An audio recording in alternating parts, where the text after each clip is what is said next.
So I'm going to share a hot tip for you, for everyone who's going through the partner visa preparation process, whether it be an onshore or an offshore partner visa. And in some cases, this is also helpful for people going through the prospective marriage visa process.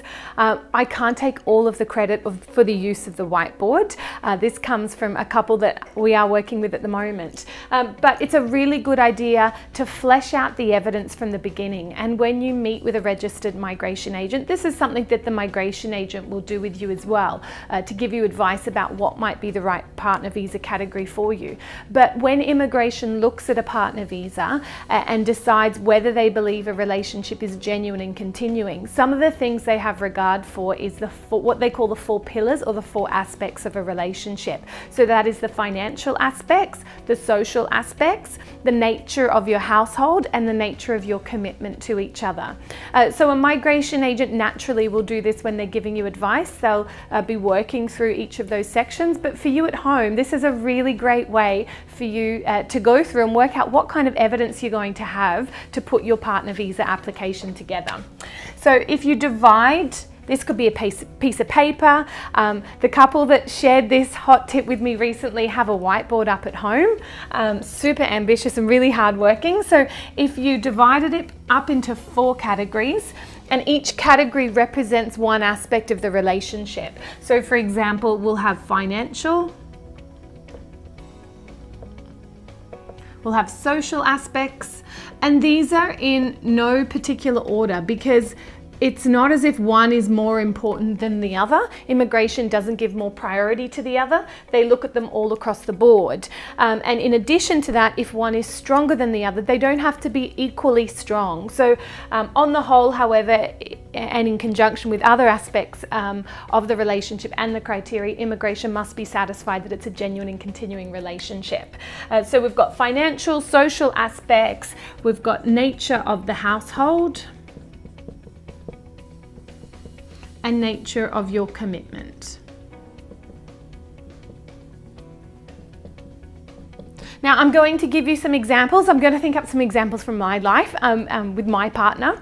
So for financial aspects, some of the things that we might have here might be the electricity bill. So it's in both names, the electricity bill. We've also got private health insurance. And with the private health insurance, I think we have a letter that comes through, but we also have cards in our own name. But if we were to photocopy those together, it proves that they're from the same company. Some other things that we have are the car insurance, with my name listed on my partner's car insurance. That's a shared cost.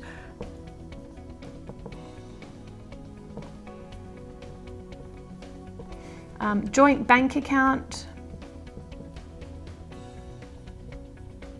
And then for the period before the joint bank account, there was a period where we each had respective bank accounts, our own bank accounts, but we're transferring money back and forth to each other before we just decided to open a joint bank account because it was easier. So with the individual accounts,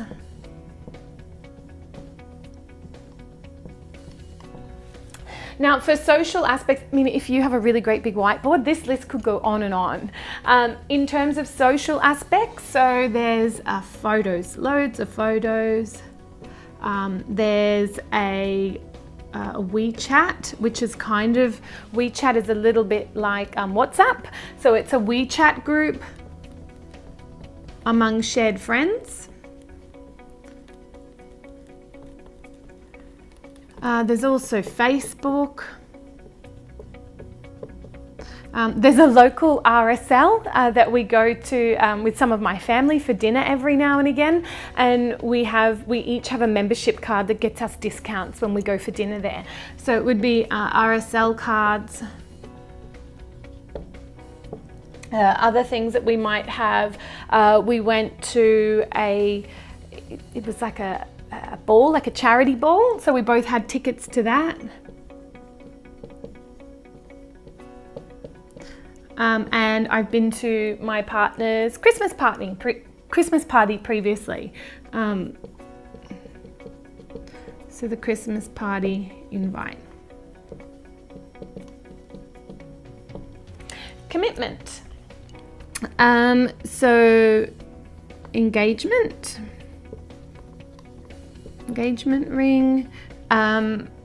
So a family trip with all of our family together. So introducing your family to your partner and all going on a holiday is a pretty big commitment. There's kind of no going back once the family's all involved. So family holiday.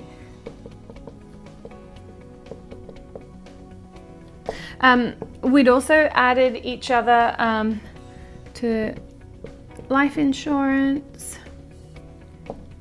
I'd listed my partner as an emergency contact.